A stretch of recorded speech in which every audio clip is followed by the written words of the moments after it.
Bonjour, merci de m'écouter de cette formation WordPress.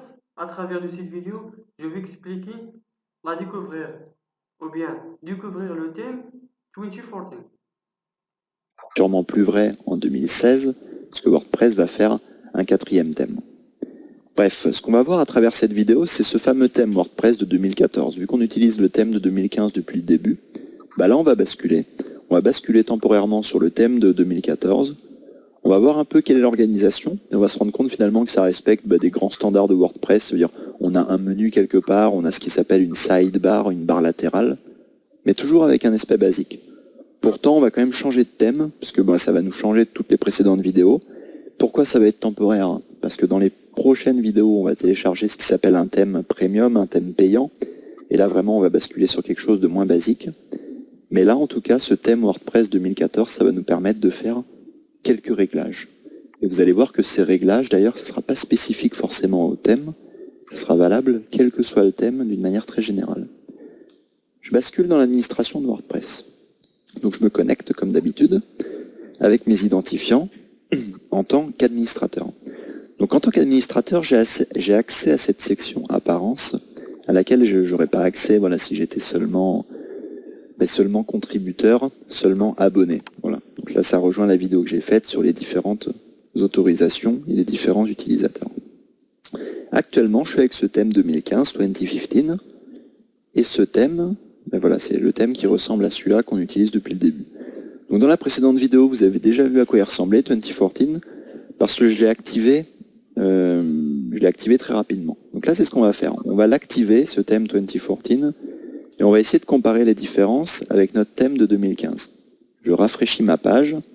Là, je suis sur mon nouveau thème.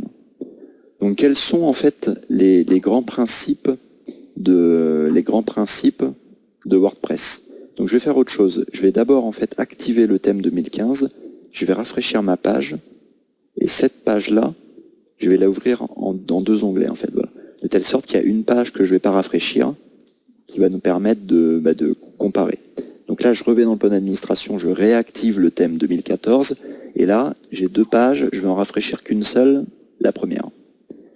Voilà, donc là on va pouvoir comparer parce que j'ai deux onglets, un onglet qu'il ne faut surtout pas que je rafraîchisse, sur lequel je suis en 2015, et un onglet sur lequel je suis en 2014. Alors les différences, c'est quoi? Donc WordPress fonctionne généralement avec un titre, donc après ça va être en fait au libre choix de chacun des thèmes, des chartes graphiques que vous allez activer. Vous allez voir qu'un thème, quand vous l'activez, il fait ce qu'il veut de ce qui s'appelle set sidebar, c'est-à-dire la barre latérale. Il fait ce qu'il veut de vos images à la une. La galerie d'images, il en fait ce qu'il veut. Là, par exemple, ce thème-là a mis un espace très fin entre les images, alors qu'ici, on voit que l'espace est plus grand. Ici, les légendes sont dessous, alors que là, les légendes sont au survol, etc., etc. Mais d'une manière générale, on peut dire que les thèmes vont reprendre le menu. Donc le menu ici, je l'ai en haut. Là, le menu, je l'ai sur la gauche. Le menu, c'est quoi? C'est ce qu'on a dans Apparence, Menu. Et là, en fait, je peux gérer mon menu. Donc vous allez voir que quand vous allez dans Gérer les emplacements, ce deuxième onglet, en fonction du thème que vous utilisez, vous aurez plusieurs emplacements. Là, par exemple, ça m'indique que mon thème 2014, il peut utiliser deux menus. Donc le menu haut principal, je peux dire que c'est celui-là. Et le menu secondaire dans la barre latérale de gauche, là, j'en ai pas. Mais je pourrais dire que mon menu secondaire, c'est aussi mon menu principal. De telle sorte que si j'enregistre, si je rafraîchis cette page-là, j'ai bien un menu ici et un menu ici. Voilà, ça c'est très intéressant.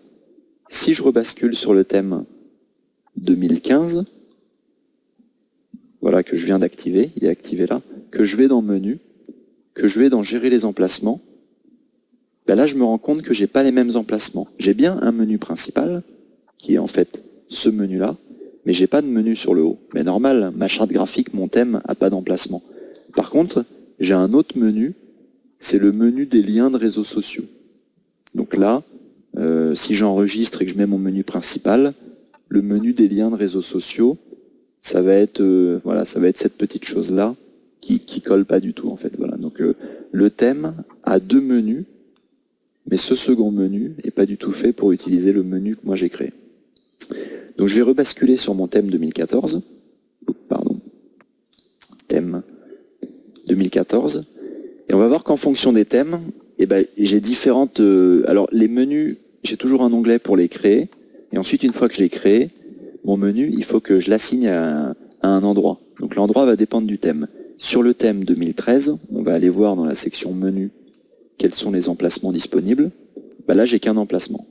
C'est-à-dire que sur le thème 2013, ce thème-là, il ne gère pas de possibilité d'avoir deux menus séparés, ce que fait le thème 2014. Donc le thème 2014, on va voir comment les deux menus séparés, on aurait pu les utiliser. J'active mon thème. Si le thème n'est pas activé, ben, dans l'administration, je n'aurai pas accès en fait à tout ce qu'apporte le thème.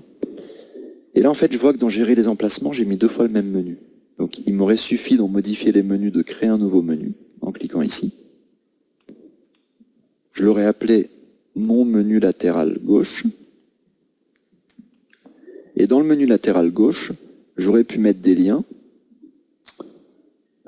différents. Ça veut dire, je prends le lien, je mets www.mairie-aigrefeuille.fr, le site de la mairie, et j'ajoute ce lien à mon menu latéral gauche. Donc quand je clique sur ajouter, hop, j'ai un élément. Je vais rajouter un nouveau lien, ça va être Google, utiliser Google. Voilà, j'ai deux liens dans mon menu, j'enregistre, et là si je rafraîchis ma page, je vais voir que j'ai bien...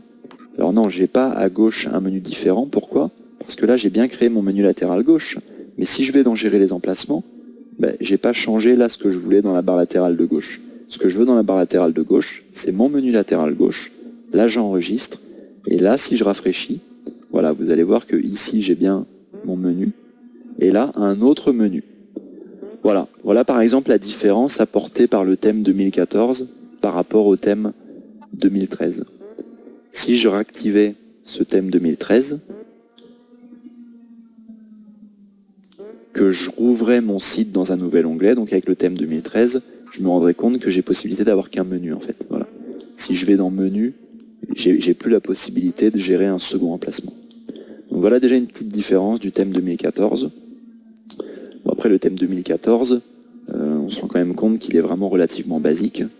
Il reste un peu froid, voilà, noir et blanc. Donc parmi les grands standards de WordPress, il y a cette gestion des menus. C'est la raison pour laquelle, initialement, quand vous déployez votre site, vous n'avez aucun menu. Donc il faut vraiment penser à aller dans Menu et à créer votre menu. Donc une fois que vous l'avez créé, donc là je suis dans mon menu latéral gauche, mais je pourrais choisir de modifier mon menu principal, sélectionner. Bah, avec des glissés-déposés, voilà, vous allez pouvoir hiérarchiser vos éléments. Vous allez pouvoir ajouter des nouveaux éléments parmi des pages que vous avez déjà créées, parmi des catégories que vous avez déjà créées, ou même pour pointer vers des liens externes, etc. etc. Parmi les autres grands standards de WordPress, il y a cette recherche, que là on a en double. On a une recherche ici et un champ de recherche ici. Si je recherche, par exemple, aigrefeuillet, je m'aperçois que j'ai bien les articles qui ont utilisé le mot aigrefeuillet. Donc voilà à quoi sert cette recherche. C'est vraiment intégré dans WordPress. Et on va voir qu'on peut la modifier d'emplacement, cette recherche, etc. Il y a aussi le titre de notre site. Je ne sais pas si vous l'avez vu, mais le titre, quand on clique dessus, que je choisis dans, ça nous redirige vers la page principale. Et j'ai un slogan, un site utilisant WordPress. Ce slogan, je peux le modifier en allant dans Réglages, Général. Et là, je vais changer un site utilisant WordPress par le site officiel, le site plutôt non officiel, vu qu'on est dans un exemple fictif, de l'Office de tourisme. J'enregistre. Et là, j'ai mon slogan qui a changé. Ensuite, cette barre à gauche, c'est ce qui s'appelle la sidebar. La sidebar, elle se retrouve ici, en fait, et quel que soit le thème, c'est pas toujours vrai, mais généralement, beaucoup de thèmes utilisent une sidebar. Pour la modifier, on va dans Apparence, et là on va dans Widget, et dans Widget, on voit que là on a une barre latérale principale. Donc des fois, on a plusieurs barres latérales. En fonction du thème que vous allez activer, vous aurez plus ou moins de choses ici. Là, par exemple, ici, j'ai une barre latérale, j'ai une zone de pied de page. Donc, la zone de pied de page, c'est ça. Et j'ai ensuite une barre latérale de contenu. Dans ma barre latérale principale, si je veux plus du bouton rechercher, je le supprime. Si je veux plus des archives de mon site, donc les archives, c'est ça, classé par mois, je les supprime. Et là, si je rafraîchis, je me rends compte que j'ai plus la recherche, j'ai plus les archives. Donc je pourrais même m'amuser en fait à supprimer vraiment tout ce qu'il y avait dans ma barre latérale gauche. Voilà. De telle sorte que la seule chose qui va rester, ça sera mon menu. Au moins c'est plus propre. Et ensuite, je fais glisser dans cette barre latérale gauche, simplement, par exemple, si je veux un calendrier, titre, mon calendrier, et là, ça va me faire un calendrier des articles que j'ai déposés. Donc pour un office de tourisme, ça pourrait être plus sympa, parce qu'au moins, on clique vraiment sur l'actualité récente. Voici ce qui a été publié le 18 mars 2015. Voici ce qui a été publié le 20 mars, donc mon fameux article auquel j'ai mis l'image à la une. Et aussi un second article, en fait le 20 mars j'ai publié deux choses. Voici ce qui a été publié le 24 mars. J'ai publié une vidéo dans un article, notre galerie d'images. J'ai publié des informations de l'INSEE qui ramènent vers un PDF, etc., etc. Donc là on est déjà dans quelque chose de plus propre. Si je rafraîchis tout mon site en lui mettant le thème 2015, on va se rendre compte que le thème a conservé le fait que dans le menu, je voulais simplement, je voulais plus en fait perturber avec tous les anciens éléments. Donc là, je vais dans Widget, et je vois par contre que sur ce thème 2015, j'ai beaucoup moins de possibilités que dans 2014 en fait. Il n'y a plus de pied de page par exemple. Et autre chose dont je me rends compte, c'est que ce thème-là, cette barre latérale gauche, il l'appelle zone de widget. Donc là, je suis obligé, en ayant activé ce thème, de refaire glisser le calendrier, de l'appeler mon calendrier et d'enregistrer. Là, je rafraîchis et j'ai bien à gauche mon calendrier. Donc ça, c'est quelque chose qui peut se passer quand vous activez, désactivez les thèmes. Là, je vais réactiver 2014. Ça peut être une perte de ce que vous aviez mis dans la barre latérale principale. Là, il s'en est souvenu. Là, si je le réactive, que je vais dans Widget, il s'en est souvenu. Mais il se peut parfois qu'en activant, désactivant, les thèmes s'en souviennent pas forcément. Donc voilà ce qu'on pouvait dire. Une dernière chose que je vais vous montrer. Donc là, on a vu Widget. On a vu Menu. Éditeur, c'est quelque chose dont vous servirez très peu. C'est si vous voulez faire vraiment du CSS, donc du code.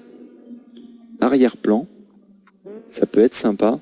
Et vous allez voir qu'en fait, ça revient à personnaliser. Donc là, je quitte ça. En tête, c'est pareil. Ça revient à personnaliser. Pourquoi?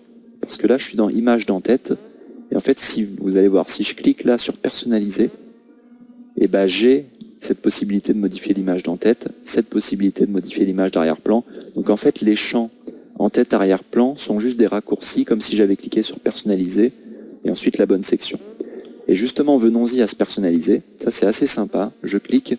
Ça va me permettre de faire des retouches sur le thème. Donc là, le titre et le slogan, mais aussi les couleurs. Par exemple, mon titre, il est blanc. Peut-être que je voudrais que mon titre, il soit vert comme cette couleur. Donc cette couleur, allez, on va dire que c'est à peu près celle-là. Voilà. Et là, j'ai ma couleur verte. La couleur d'arrière-plan, pareil. Donc là, la couleur d'arrière-plan, c'est le problème de cet outil de personnalisation. Des fois, on ne voit pas bien en fait à quoi ça sert. Donc je vais mettre du bleu. L'image d'en-tête, actuellement, j'en ai pas.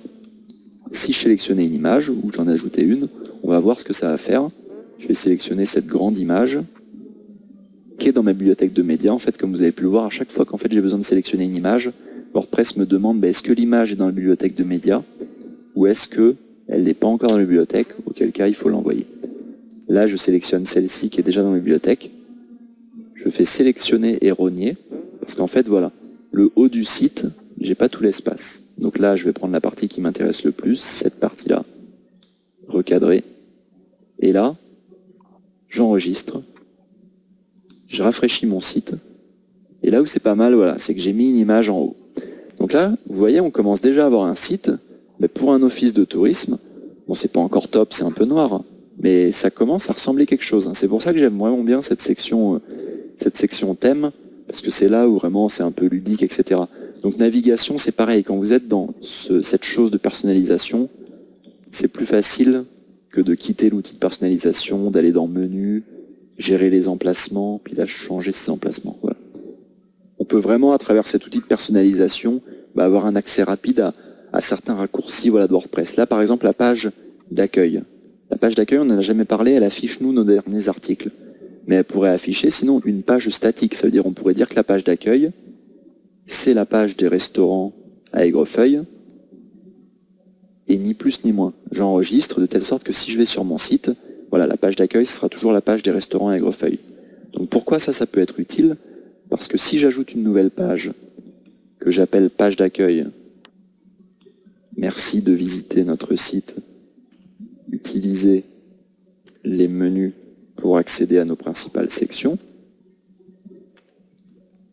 là que je publie, et que dans personnaliser, je dis que cette page-là, c'est ma page d'accueil, que j'ai justement appelée en fait page d'accueil, page d'accueil, là ça pourrait être un peu mieux pour l'internaute, qui quand il arriverait sur le site, verrait toujours cette page d'accueil. Donc cette page d'accueil ensuite, il me suffit d'aller dire, je vais la modifier, page d'accueil, ne pas autoriser les commentaires, mettre à jour, de telle sorte que j'aurai pas ce gros bloc là, qui n'est pas toujours souhaité. Et voilà, là j'ai une page d'accueil qui est vraiment plus représentative d'un site classique. Après, on peut rester sur l'affichage des derniers articles. Pourquoi la section personnalisée c'est un raccourci? Parce qu'en fait, si je vais dans Réglages lecture, je vois qu'ici, je peux changer de manière aussi fine le fait que la page d'accueil affiche les derniers articles, et même de manière encore plus fine, parce que je pourrais dire que la page d'accueil n'affiche que les 3 derniers articles, par exemple. Auquel cas, j'enregistre, et là, si je rafraîchis ma page d'accueil, j'ai bien les 3 derniers articles, et vous allez voir, je vais avoir ce qui s'appelle une pagination. Ça veut dire 1, 2, etc. Pour accéder à mes différentes pages, là, je suis à la 2e page. Donc voilà pour la découverte du thème 2014, le thème 2014. On va vite l'oublier ce thème parce que malheureusement ou heureusement, on va changer de thème encore. Je vais vous montrer comment acheter un thème payant, un thème premium. Voilà. Généralement, la problématique, si vous gardez le thème soit 2013, 2014, 2015, c'est que vous aurez un site qui va vraiment ressembler à beaucoup de sites qui gardent les thèmes par défaut. Voilà, moi je vais vous expliquer comment aller plus loin, comment télécharger un thème qui coûte vraiment environ une 50aine d'euros. Et vous allez voir que ce thème va nous permettre de faire exactement ce qu'on a fait là, et on va se construire un site vraiment sympathique. Merci beaucoup et à très bientôt.